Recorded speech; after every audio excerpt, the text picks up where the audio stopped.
Hello à tous, j'espère que vous allez bien. Donc aujourd'hui on se retrouve dans un update lecture. Je suis habillée pareil que dans l'update lecture qui est sorti juste avant celui-là parce que je tourne tout le même jour comme ça. C'est terminé. Donc dans cet update lecture, je me dépêche parce que je vais avoir beaucoup de choses à dire je pense. J'ai lu My Dilemma Is You, premier tome de Christina Schippery, publié chez Pocket Jeunesse. J'ai également lu l'incroyable For Dead Queens de Astrid Scholt, publié chez Casterman. Et j'ai enfin lu Extincta de Victor Dixon, publié chez Robert Laffont dans la collection R, qui est une belle brique que j'ai terminée hier soir. My Dilemma Is You, publié chez PKJ donc. Le seul point négatif que j'ai trouvé, c'est que c'est ultra cucu, voilà, c'est cucu quoi hein. Et parmi les points positifs, alors moi c'est quelque chose que je mets dans les points positifs, mais je sais que beaucoup, même la majorité des gens le mettraient sûrement dans les points négatifs, mais c'est que c'est très cliché. Et moi je préfère quand c'est cliché que quand ça part dans des histoires bizarres. Voilà, par exemple Asob, c'est donc Another Story of Bad Boy.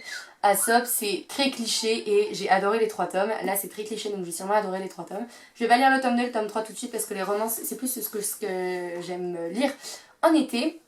Mais voilà, j'ai vraiment beaucoup aimé ce tome 1. Il fallait que je le lise, hein, c'était vraiment pour le challenge Vite ta palle au soleil. C'était la relique de ma palle, et donc je vais enfin pouvoir le rendre à mon amie qui me l'a prêté. Parce que ça fait très longtemps qu'elle me l'a prêté. Je l'ai lu en un trajet de voiture, parce que je suis partie en vacances, j'avais 4h30 de route, j'ai dû le lire en 2h30, 3h. Ça se lit vraiment très facilement, c'est de la romance, c'est écrit assez gros, c'est très aéré. Les chapitres sont courts, ce qui permet de donner du rythme, etc. Enfin, c'est vraiment une bonne histoire et les personnages sont très attachants. Bref, c'est une romance très basique. Vous lisez Asob ou vous lisez 19, même si par rapport à ce qui torture les personnages c'est différent, ça reste un peu la même chose. C'est toujours le bad boy qui tombe amoureux de l'intelligente, enfin en tout cas de la fille, de la nouvelle, ou la nouvelle qui tombe amoureux du bad boy. Ce qui change, voilà, c'est vraiment le caractère des personnages, même si c'est à peu près la même chose. Le gars, il a l'habitude que toutes les filles lui tombent à ses pieds, sauf celle-là qui fait sa rebelle. Du coup, voilà, ce qui va changer aussi, c'est la torture des personnages, genre des personnages qui se font frapper ou quoi que ce soit, voilà. Si vous entendez des cris, je suis vraiment désolée, c'est mon frère, ma soeur et mon cousin qui sont dans la piscine. Qu'une envie, c'est de les rejoindre, donc après cette vidéo, je cours dans la piscine, mais si vous entendez du bruit, c'est normal. Donc bon voilà, vous le lisez c'est bien, vous le lisez pas, c'est pas non plus la mort.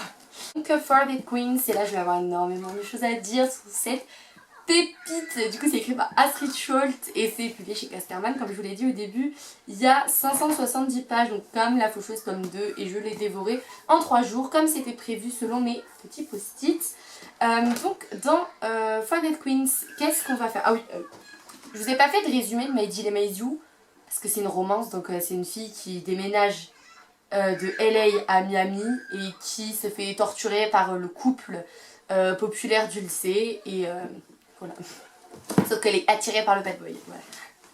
Donc dans For Dead Queens, on va suivre donc Kerali qui est une voleuse du royaume de Kadara. Donc Kadara c'est un royaume avec 4 petits royaumes. Donc il y a le royaume de... Punaise, est-ce que je vais m'en rappeler? Non, je vais prendre la carte.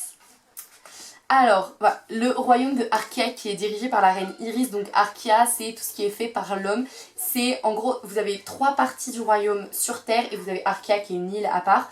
Donc sur Arkia, c'est tout ce qui est fait par l'homme, c'est la culture, etc. Sachant que les 3 autres terres sont presque infertiles ou en tout cas très peu. C'est Arkia qui fournit le royaume entier. Et Arkia, voilà, c'est dirigé par la reine Iris. Et vraiment, les hommes font tout, ils font leurs habits, ils font leurs aliments, leur maison.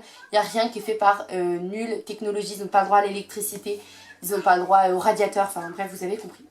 Ensuite, on a Cora qui est la reine d'Eonia.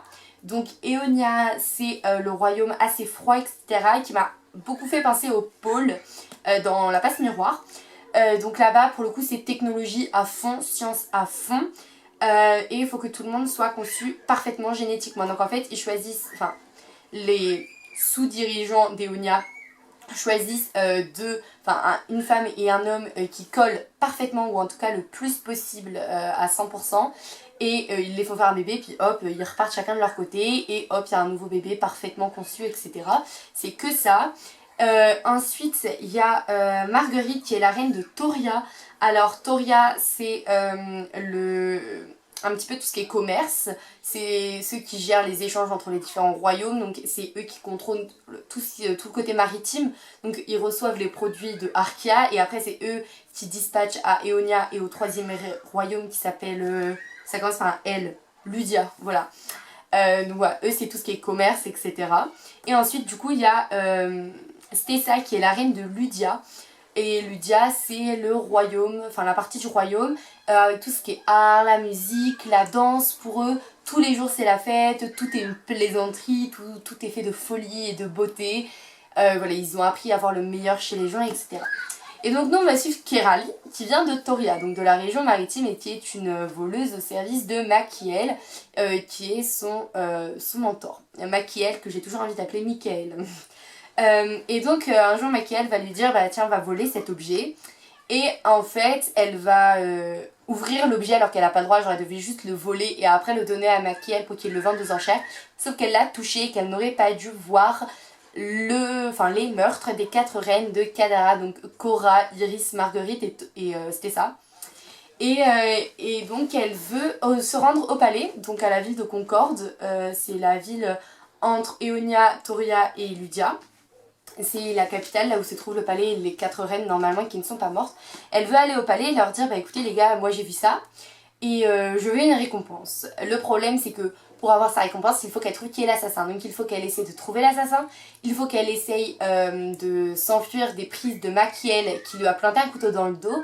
Il faut qu'elle échappe également à celui à qui elle a volé l'objet. Et c'est vraiment génial. Et donc, vous avez un petit paragraphe ici, 4 reines mortes, 3 jours pour déjouer le complot, 2 amours secrètes, une fin que vous ne devinerez jamais. Et j'avais vu la vidéo de Kim... Alors, je sais que c'est Kim, mais sa chaîne, je ne sais plus, qui avait dit qu'elle avait réussi à deviner la fin en s'accordant en accordant beaucoup d'attention à tous les petits détails. Alors, j'ai eu beau accorder l'attention à tous les petits détails, je n'ai pas du tout deviné la fin. Mais pas du tout. Alors, sur 3 éléments, il y en a eu un de bon. Voilà. Par rapport au reste, j'avais tout faux. Vraiment, je te mets... Mais... Voilà. C'était un petit peu mon expression à la fin du livre. Je suis très pressée que ma mère le lise pour avoir ses réactions également. Genre, dans ma tête, c'était en mode putain, mais ça c'est évident, ça c'est sûr, pas du tout caché et tout. J'arrive à la fin, je suis en mode ah non, en fait, c'était pas du tout ça. Enfin, bravo Léa, ne me demandez jamais de traquer quelqu'un ou je sais pas, d'essayer de déterminer le meurtrier ou quoi que ce soit parce que. En tout cas, ça a été limite un coup de cœur, hein. Je lui ai mis combien 4 sur 5. Ça a été un. Ouais, si on peut dire que ça a été un coup de cœur quand même. J'ai adoré le personnage de Kerali, j'ai adoré le personnage de Varine. Ou Varin, je sais pas comment vous allez l'appeler. Machiel, je l'ai beaucoup aimé malgré tout. Et voilà, j'ai beaucoup aimé ce livre. Lisez-le, c'est vraiment très très très très bien. Pour le coup, on est vraiment surpris de la fin. Et peut-être le point négatif que j'ai pu lui trouver, c'est déjà la chronologie qui est dure à suivre à partir d'un moment. Mais encore ça fait des petits rebondissements, la chronologie. Mais sinon, c'est vraiment l'univers qui est très peu exploité. Vu que c'est un one-shot, on doit défaire, enfin on doit faire une intrigue, la commencer et la faire se terminer en un seul livre, ce qui peut être compliqué parfois. Et je le conçois totalement. Mais ça fait qu'en fait, on n'explore pas du tout. Par exemple, Ludia, on n'y met jamais les pieds. Arkia, on n'y met jamais les pieds. Eonia, très vite fait. Et Thoria, on peut pas dire qu'elle soit exploitée non plus. Donc je suis vraiment déçue qu'on n'ait pas plus exploité que ça les royaumes. On a beaucoup exploité les lois des reines, on a beaucoup exploité le passé des reines. Par contre ça, les personnages ils ont de la profondeur. On connaît leur passé, on connaît leur motivation, etc. On connaît leur caractère, leur passion limite. Enfin, c'est vraiment super bien niveau personnage. Mais voilà, l'univers est très très peu exploité, c'est vraiment dommage. Extincta de Victor Dixon. Alors, je suis trop motivée pour parler là. Je devais lire en 3 jours, j'ai mis une semaine pour le lire, bon, parce que j'étais en vacances et que je voulais profiter. Au niveau des points négatifs, j'ai été très très déçue de la plume de Victor Dixon. Donc c'est le premier livre que je lis de lui. J'aurais peut-être dû commencer par Phobos, mais je voulais pas commencer une nouvelle saga. Mais en tant que one shot, j'aurais peut-être dû prendre Cogito avant. Pour ceux qui ont déjà lu Cogito et Extincta, dites-moi lequel vous avez préféré, parce qu'apparemment Cogito est légèrement meilleur. Bon par contre j'avais vu l'avis de Audrey le souffle des mots qui avait dit qu'elle avait mis beaucoup de temps à se mettre dedans, mais ils hurlent comme s'ils se faisaient étriper. Moi j'ai pas du tout mis de mal à me mettre dedans, voilà. Mais bon, La plume de Victor Dixon est vraiment peu entraînante et je pense que c'est ce qui a fait que j'ai eu du mal à le lire. C'est pas que les vacances, hein, c'est aussi la plume. Le milieu qui était un peu long, vous voyez, en fait vous avez des parties, à peu près au niveau de mes post-it, en gros partie 1, partie 2 et... Ah non, partie 1, partie 2 et partie 3 et partie 4. Alors la partie 4 c'est vraiment la fin. La partie 3 elle est bien, mais en fait la partie 2 qui est donc la plus grosse partie, elle est un peu lente, c'est tout le cheminement jusqu'à telle ville. Bon c'est un peu ennuyant, hein. Y a des cartes à chaque nouvelle partie. Là voilà, en fait ça s'appelle des champs, donc là deuxième champ. Et à chaque fois vous avez la carte de l'endroit où les personnages vont être principalement. Vous n'avez pas besoin de revenir tout le temps à la carte. Encore For the Queens, on a quelquefois besoin. Encore Extincta, non, ça va. Après, la fin, elle est trop évidente. Genre, bon, en fait je me suis dit, spoil. Attention, zappez, je vous mets le timer juste ici de là où il faut aller pour la fin des spoils. En gros, à la fin, il reste plus que 2 lits pour se protéger. Et je me suis dit, bon, comme par hasard, ça va être pour Océan et Astrea. Non, ça n'a pas été pour Océan et Astrea. Par contre, le truc de Astrea qui dit non, j'irai pas à Océan, c'est toi qui dois y aller. Océan qui dit ok, je te fais juste un bisou. C'était évident qu'il allait la pousser à l'intérieur. C'était évident. Donc la partie spoil est terminée. Alors dans ce livre, qu'est-ce qu'on va suivre? Oui, je vous fais des résumés comme ça en plein milieu de mes points négatifs. Oui, je suis comme ça moi. On va suivre donc un monde apocalyptique. Donc moi j'étais trop contente, j'étais en mode ouais, une dystopie, trop bien.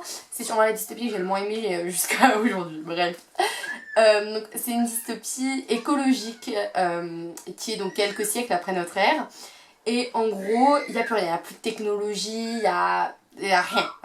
Et en gros, il y a différents postes pour essayer de faire renaître Terra, du coup la Terre. Il y a les Scients qui doivent payer le prix de la sueur. Je sais plus comment ils s'appellent, qui doivent payer le prix de la parole.